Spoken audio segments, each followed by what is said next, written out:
Hello, friends. Welcome to Adventures in Pixieland. My name is Amy. I'm an ordained minister, and we are in Bible study. We are in the Niv, and we are in the book of 2 Samuel, and we are in chapter 22, David's Song of Praise. Now, before I read this Song of Praise, I will remind that for his time, David was a little bit of a rock star. I mean, Saul heard about him from somebody, and he went from being a shepherd boy to being in the employment of the king to sing him songs. The Psalms that we do, a lot of those are his musical compilations. So quite a prolific writer with a very, deep love for the subject matter, for sure. A lot of complicated emotions in him. So David's Song of Praise. David sang to the Lord the words of this song when the Lord delivered him from the hand of all his enemies and from the hand of Saul. He said, "The Lord is my rock, my fortress, and my deliverer. My God is my rock in whom I take refuge, my shield and the horn of my salvation." Has a footnote on there of D, which says the horn symbolizes strength. He is my stronghold, my refuge, my savior. From violent men you save me. I call to the Lord who is worthy of praise. I am saved from my enemies. The waves of death swirled about me. The torrents of destruction overwhelmed me. The cords of the grave, grave has a footnote for Sheol, coiled around me. The snares of death confronted me. In my distress, I called to the Lord. I called out to my God. From his temple he heard my voice. My cry came to his ears. The earth trembled and quaked. The foundations of the heavens shook. Let's see, another footnote. The Hebrew Vulgate, that's Latin, Syriac, so Syrian, or something of that nature. Like Assyrian, like that kind of thing. Mountains. The mountains shook. Because remember, they did attribute, before they had a temple built in Jerusalem, they did attribute mountains to this place. They trembled because he was angry. Now also remember, there are two fault lines on either side of the Jordan River. An Araba means salt. There are mountains of salt, which geologists confirm that even still to this day, there are pockets of natural gas. So sparks can make these things happen. And there are active volcanoes, or were active volcanoes in the area, at least two, during the time frame of, most of the Old Testament. Just for reference. I myself have gotten curious and gone looked. Smoke rose from his nostrils. Consuming fire came from his mouth. Burning coals blazed out of it. He parted the heavens and came down. Dark clouds were under his feet. He mounted the cherubim and flew. He soared. Many Hebrew manuscripts, Psalm 18:10, appeared. So he appeared on the wings of the wind. He made darkness his canopy around him. The dark, the Septuagint, Greek, and the Vulgate, Latin. So in Psalm 18:11, Hebrew, mast. So the mast rain cloud, or the dark rain clouds of the sky, out of the brightness of his presence, bolts of lightning blazed forth. The Lord thundered from heaven. The voice of the Most High resounded. He shot arrows and scattered the enemies, bolts of lightning and routed them. The valleys of the sea were exposed, and the foundations of the earth laid bare at the rebuke of the Lord, the blast of the breath of his nostrils. He reached down from on high and took hold of me. He drew me out of deep waters. He rescued me from my powerful enemy, from my foes who were too strong for me. They confronted me in the day of my disaster, but the Lord was my support. He brought me into a spacious place. He rescued me because he delighted in me. The Lord has dealt with me according to my righteousness. According to the cleanness of my hands, he has rewarded me. For I have kept the ways of the Lord. I have not done evil by turning from my God. All his laws are before me. I have not turned away from his decrees. I have been blameless before him. Okay, Lord, I didn't say blameless. David said blameless. I'm just going to make that clear because I don't need that trouble. Get too prideful and watch what he does. No, thank you. I have kept myself from sin. Again, Father, careful. The Lord has rewarded me according to my righteousness, according to my cleanness in his sight. Hebrew, Septuagint, and Vulgate. Plus Psalms 18:24, to the cleanness of my hands. So I know how aggravated I get when electronics are too slow for me, even though I'm a grown person. So, just that by itself, have I not had a temper tantrum with a piece of technology since the last time I apologized? I might be on a roll, but let's not get ahead of ourselves. To the faithful, you show yourself faithful. To the blameless, you show yourself blameless. To the pure, you show yourself pure. But to the crooked, you show yourself shrewd.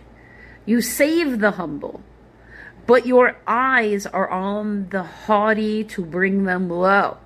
That's why I said, listen, Lord, I didn't write this. I'm just reading it. You are my lamp, O Lord. The Lord turns my darkness into light. With your help, I can advance against a troop. It's an A. Or can run through a barricade. With my God, I can scale a wall. As for God, his way is perfect. The word of the Lord is flawless. He is a shield for all those who take refuge in him. For who is God besides the Lord? And who is the rock except our God? It is God who arms me with strength. Dead Sea Scrolls, then the Septuagint, Vulgate, and Syriac, 1834, and the Masoretic text says, who is my strong refuge and will make my way perfect. He makes my feet like the feet of a deer. He enables me to stand on the heights. He trains my hands for battle. My arms can bend a bow of bronze. Give me your shield of victory. You stoop down to make me great. You broaden the path beneath me, and so that my ankles do not turn. I pursue my enemies and crush them. I did not turn back until they were destroyed. I crushed them completely and they could not rise. They fell beneath my feet. You armed me with the strength for battle. You made my adversaries bow to my feet. You made my enemies turn their backs to flight, and I destroyed my foes. They cried for help, but there was no one to save them. To the Lord, but he did not answer. I beat them as fine as the dust of the earth, and pounded and trampled them like mud in the streets. You have delivered me from the attacks of my people. You have preserved me as the head of nations. People I did not know, are subject to me, and foreigners come cringing to me. As soon as they hear me, they obey me. They lose all heart. They come trembling from their strongholds. A footnote with the word trembling. The Septuagint, the Vulgate, and Psalms 1845, Masoretic texts, they arm themselves. Okay. Let's see. Hang on 1 second. So instead of trembling, it's they arm themselves. They all lose heart. They come arming themselves from their strongholds. The Lord lives. Praise be to my rock. Exalted be God, the rock, my Savior. He is the God who avenges me, who puts the nations under me, who sets me free from my enemies. You exalted me above my foes. From violent men you rescued me. Therefore I will praise you, O Lord, among the nations. I will sing praises to your name. He gives his kings great victories. He shows unfailing kindness to his anointed, to David and his descendants forever. David and his descendants forever. So indeed, if you want to find out about what happens next, because the next part does indeed also involve an oracle from King David. But that's the next video, friends. So until tomorrow.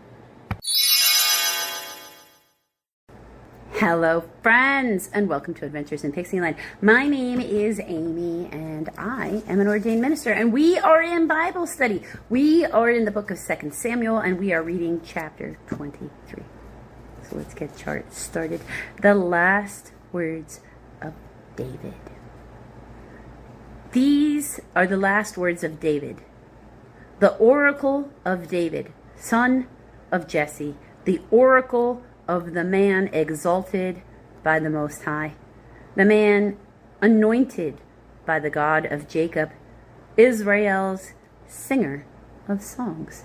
A little bit of a rock star vibe there, right? The Spirit of the Lord spoke through me. His word was on my tongue. The God of Israel spoke. The Rock of Israel said to me, when one rules over men in righteousness, when he rules in the fear of God, he is like the light of the morning at sunrise on a cloudless morning, like the brightness after rain that brings the grass from the earth. Is not my house right with God? Has he not made me an everlasting covenant, arranged and secured in every part? Will he not bring to fruition my salvation and grant me my every desire? But evil men are all to be cast aside like thorns, which are not gathered with the hand. Whoever touches thorns uses a tool of iron or a shaft of spear. They are burned up where they lie, the thorns. David's mighty men. These are the names of David's mighty men. Josheb, Josheb,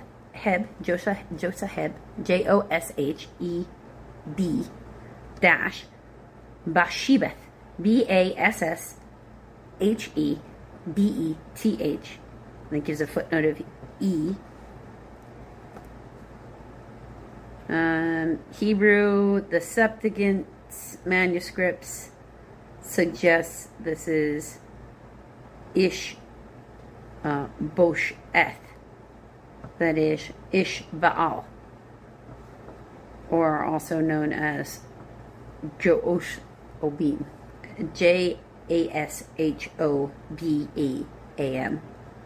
Okay, and this person is a Tahkemonite, Tahkemonite,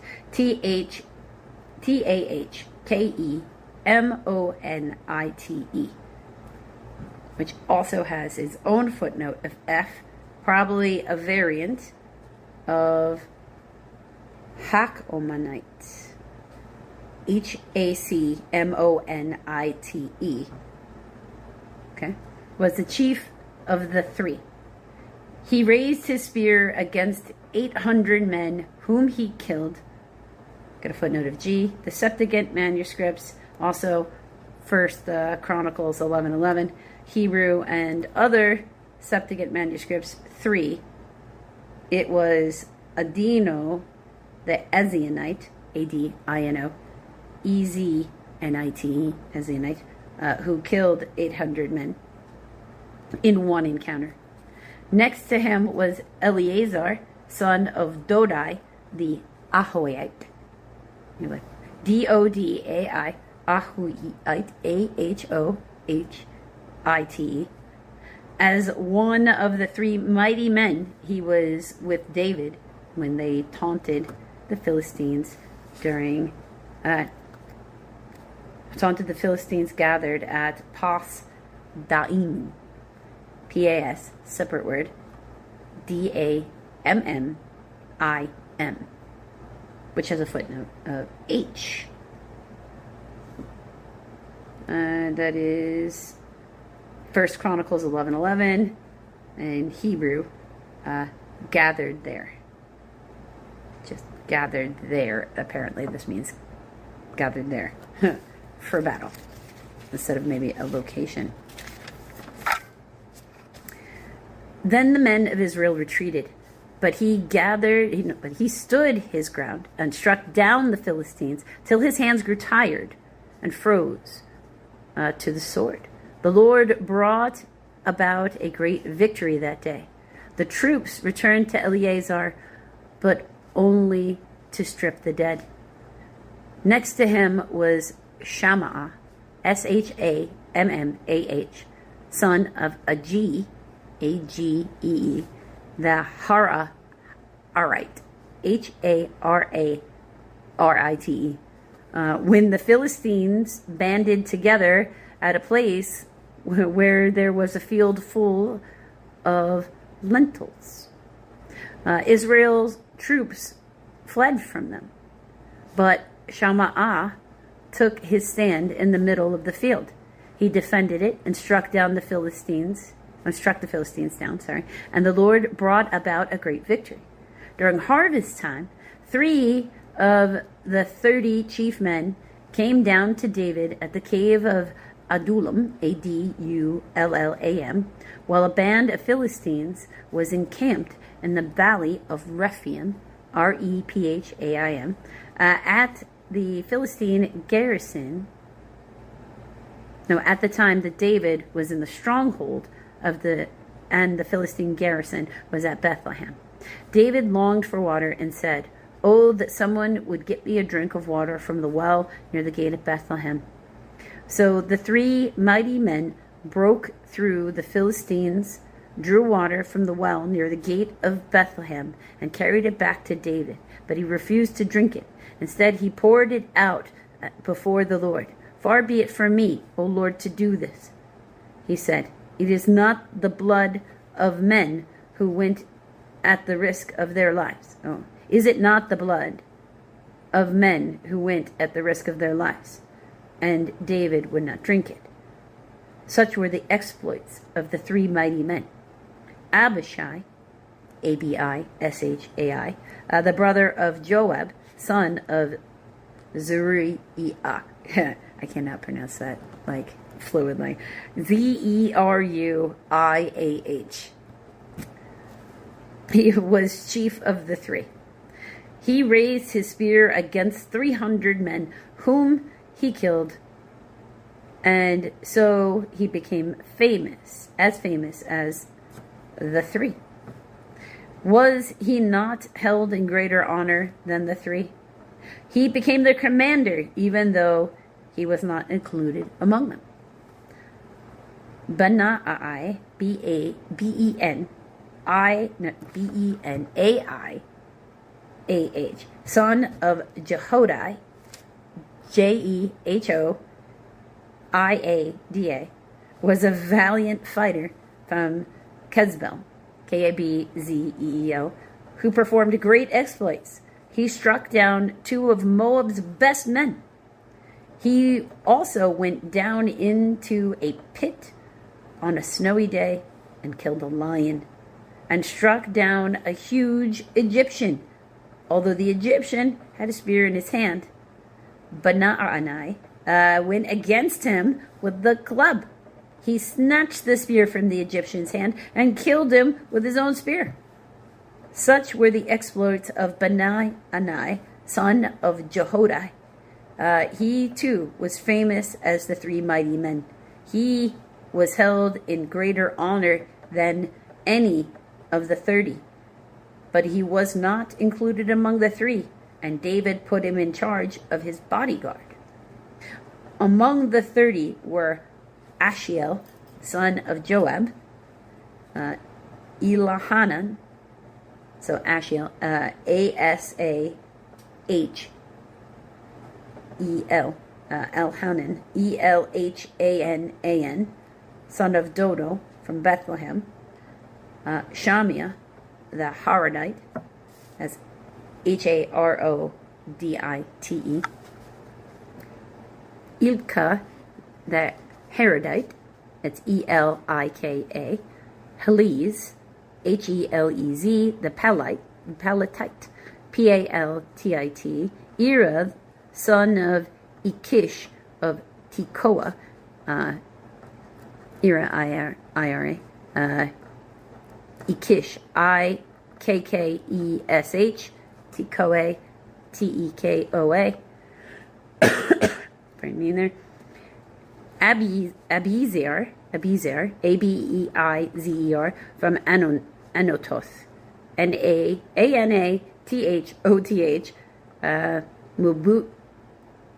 Mebunai, Mebunnai, which actually has a footnote on it.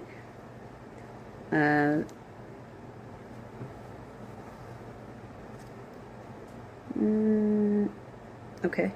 Hebrew, some the Septuagint manuscripts, so it's the Greek stuff. First Chronicles 11:29. Sibbecai, Sibbecai. Okay. The Hushathite. Essay. Hushhathit. Zalmon, the Ahoatite.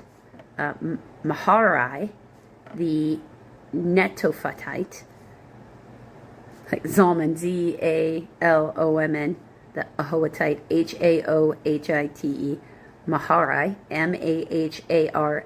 Maharai, the Netophalite, Netophathite, Held, Heled, which has got a footnote of C. Some Hebrew manuscripts, the Vulgate, that's Latin. See also First Chronicles 11:30, and some Hebrew manuscripts. It's a Heleb and not a D. Son of Baanah, you heard me right.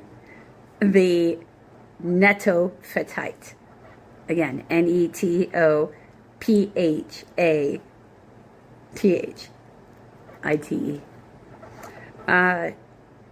Ithia, Ithaia, son of Ribia, Ribaia, from Gibeah. Look at that, G-I-B, he rhymes. Gibea in Benjamin. Banaanai, the Pirathonite, Pirathonite.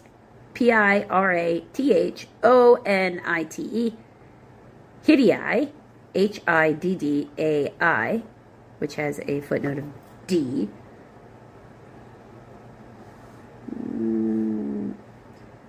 Hebrew, the Septuagint, again, so this Greek, First Chronicles 11:32, it's Hurai. Okay. From the ravines of Gaash, Gaash, Abi Albon, Abi-Albon, the Arabathite, Arbathite,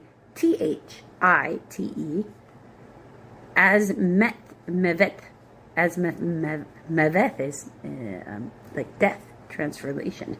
Asmaveth, the Barumhumite, Azmaveth, Baruchumite, Barhumite, Elhabia, Eliahba, the Shaalbonite, Shaalbonite, the sons of Jashen, Jashen, Jonathan, son of Shammah, the Hararite, Ahim, son of Sharar, Shar, which has the Haratite, which has a Sharara, has a footnote F. Hebrew, the Septuagint manuscripts, First Chronicles 11:35, Sacar, Sacar, sorry. Elphalet, son of Abishai, the Maccaathite. Eliphelet, Ahabishai, Ahabasbai, Maccathite, Maacathite, Elam, Elim, son of Ahithophel, Thopel,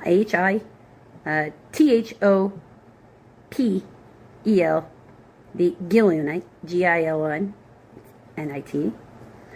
Hezro, the Carmelite, Parai, Paarai, the Arabite, Arbite, Ilgal, son of Nathan, from Zobah, the son of Hagari, Hagri, with the footnote of G at the end of that. The Septuagint manuscripts, First Chronicles, Hebrew, Haggai, Haggadi. Zalik, the Ammonite, Naharai, Naharai, the Beerothite, Berothite, the armor bearer of Joab, son of Zeruiah, Zeruiah.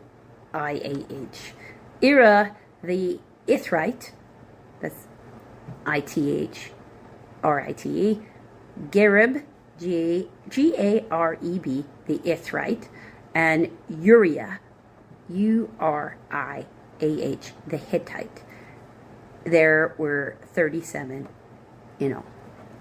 So, and I know it seems like a very long list. Like, why do we care? Well, one of these characters will definitely, more than one really, but one of these characters will definitely be making an unfortunate appearance in a future chapter. So, if you want to find out what happens with that, you're going to have to come back for another video, friends.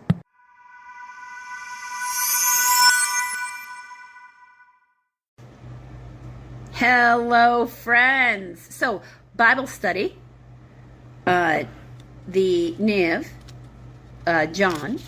We'll have two different videos, verses 18, 25, and we'll take it to the end till 40.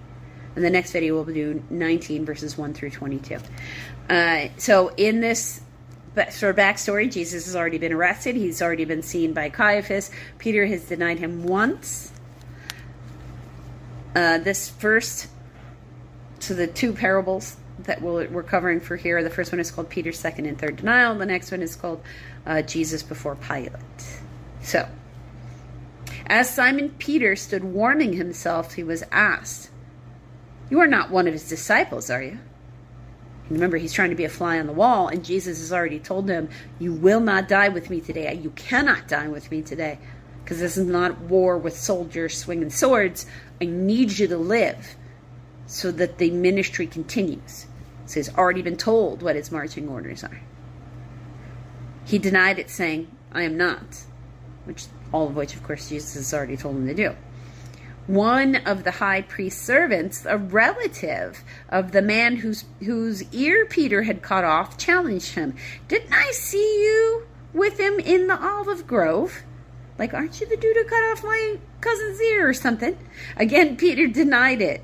And at that moment, the rooster began to crow in fulfillment with Jesus' words. Remember, the difference between a psychic, according to the Old Testament, and a prophet is never wrong, because they're only speaking what God tells them to.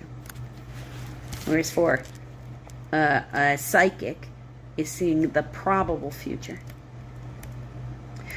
So now we're on verse 28. Then the Jews led Jesus from Caiaphas to the palace of the Roman governor.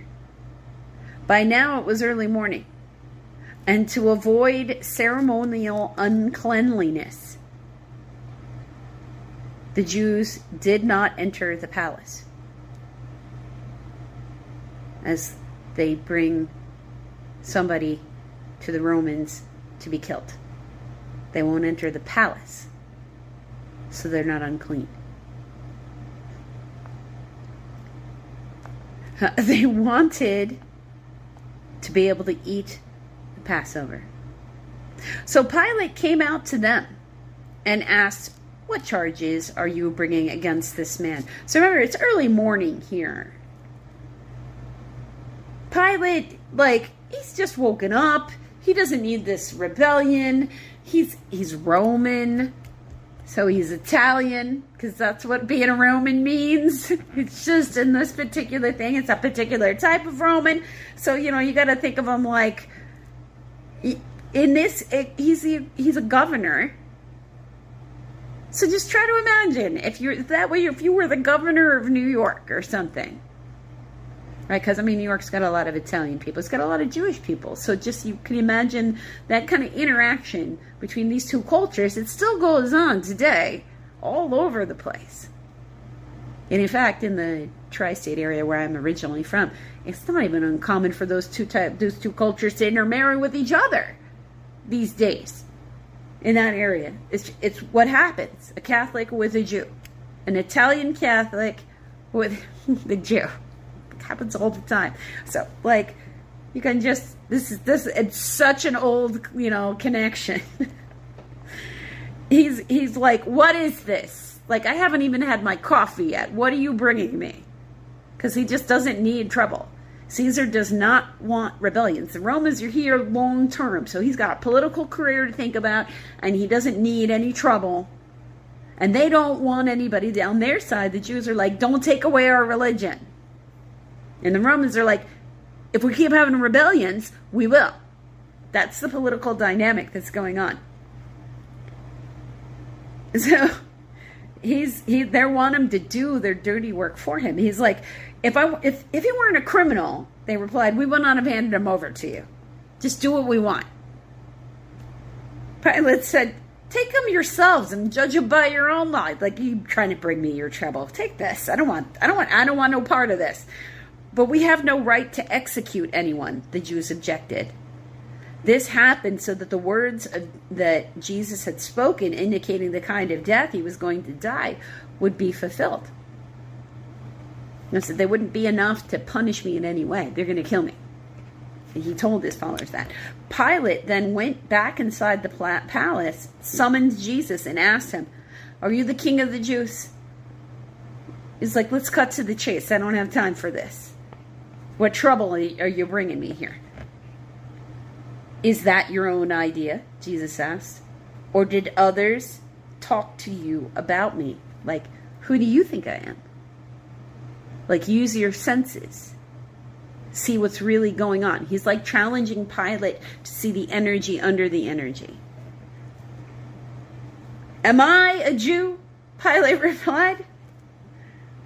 It was your people and your chief priests who handed you over to me. What is it have you done? Like, why are you questioning me? Do you not understand how this works? Don't confuse me. It's too early in the morning for this. Can we just cut to the chase? I'm a busy man. That's the whole, energy. He's like, what's with this guy?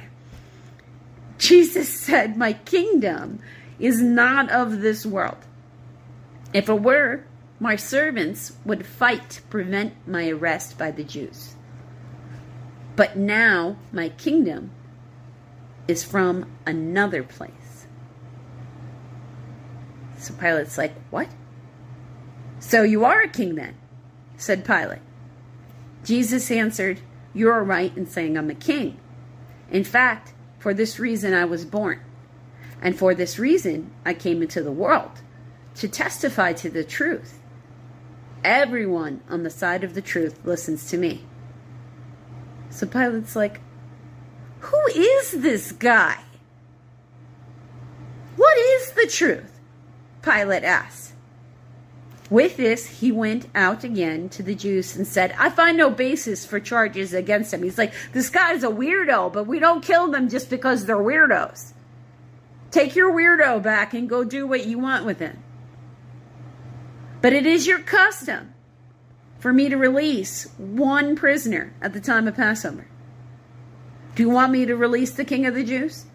Because he's like, this guy, the king of the Jews. You think it like you have to They shouted back, no, not him. Give us Barabbas. Now Barabbas had taken part in a rebellion. So in other versions of the Bible, he's a murderer, not him taking part in the rebellion. But it's good to note in here that either way, that's a political tension for Pilate. Barabbas is a known troublemaker, a known person who creates Pilate problems. So he doesn't want to release him. He would much more release this guy that he thinks is maybe a weird, kooky guy. So it's like, oh, so you're another one of their crazy messiahs? Like, we don't kill their crazy messiahs for them. So he's trying to find other things he can do to get them to not stir up this trouble in his morning so he can go about his day. Because he's the governor. He's the governor of this place. He doesn't need to be dealing with this. This is not fun for him. So as we go about the world today, let's remember that what we do and how we interact with others, maybe they weren't planning for us to bring them some sort of trouble or some sort of problem, or maybe we weren't planning for, trouble to come our way. But let's try not to compromise our morals, because Pilate did try to release him several times. And it just wasn't meant to be, because it needed to fulfill the scriptures. Hello, friends, and welcome to Adventures in Pixieland. My name is Amy. I am an ordained minister, and we are in Bible study. We are in the Niv, and we are in Psalms, Book 5, Psalm 119, and we are continuing the alphabets. We are covering Samek and Ayin today. So I show you the letter, because I say that, and it really does have the Hebrew letter, and then how it is, how we say it, next to it. So, this is Samek. Okay? Now, Samek is the letter C or S. It's also the number 60. It's a prop, or to support something, or to prop or aid or assist, like a propped up plant. Okay? And it's also a slow twisting or a turning aside, like you would be doing if you were trying to, prop up a plant. Well, because usually if we're propping up a plant, it's twisted on its side. We don't want it. We want to prop it up. Yeah? I hate double-minded men, but I love your law. You are my refuge and my shield. I have put my hope in your word.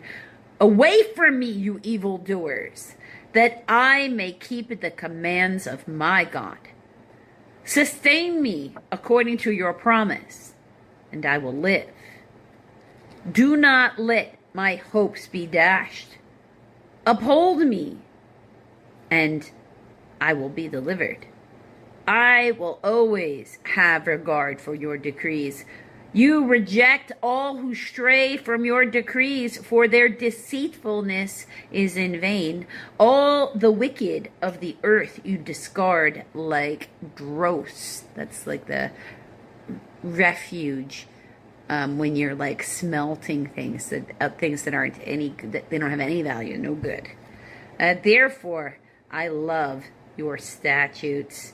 My flesh trembles in fear of you. I stand in awe of your laws. And the next one is ayin. Now, ayin would look to our eye like a type of Y. There's a couple that look like Ys, but ayin has a particular shape.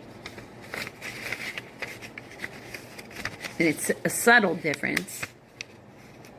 When we get to the, in tomorrow's video, we'll do a comparison between ayin and the next one that has a Y sign. Now, ayin is actually doesn't have a sound. It's a guttural noise. And it's the number 70. The eye, look, appearance, to see, understand, experience, to be seen, a fountain. Now, I know you're like, what? It's sort of like, imagine as if I was like, ugh, for look, right? You have to imagine where all of these kinds of things came from. So it's a guttural sound. I have done what is righteous and just. Do not leave me to my oppressors. Ensure your servant's well-being. Let not the arrogant oppress me. My eyes fail looking for your salvation, looking for your righteous promise. Deal with your servant according to your love, and teach me your decrees. I am your servant. Give me discernment that I may understand your statutes. It is time for you to act, O Lord. Your law is being broken. Because I love your commands more than gold, more than pure gold, and because I consider all your precepts right, I hate every wrong path. Now, that's a pretty strong statement there. Hate and wrong path. And for me, as long as you're not hurting anybody, and he hasn't, because if you're not doing something right, he's going to come down on his own, and it's not going to be me laying hands on you, because I'm going to be over here in my house minding my business. I got more than enough to do. I can't be showing up at everybody's house doing nothing. Like, I can't have that. That's not even the energy I want to live in. Right? That's on him. All wrath is for him. And I have to remind myself of that, because it's still a struggle over here too when things aren't working. When your tools don't work the way you need them to, or when that person's being a jerk, or the rest of that. It is the same struggle over here trying to keep myself from, let me just go cool down and go find something else to do, which for me is like, sounds like a good time to go read the Bible. So we will be continuing on with our alphabets in the next video, friends.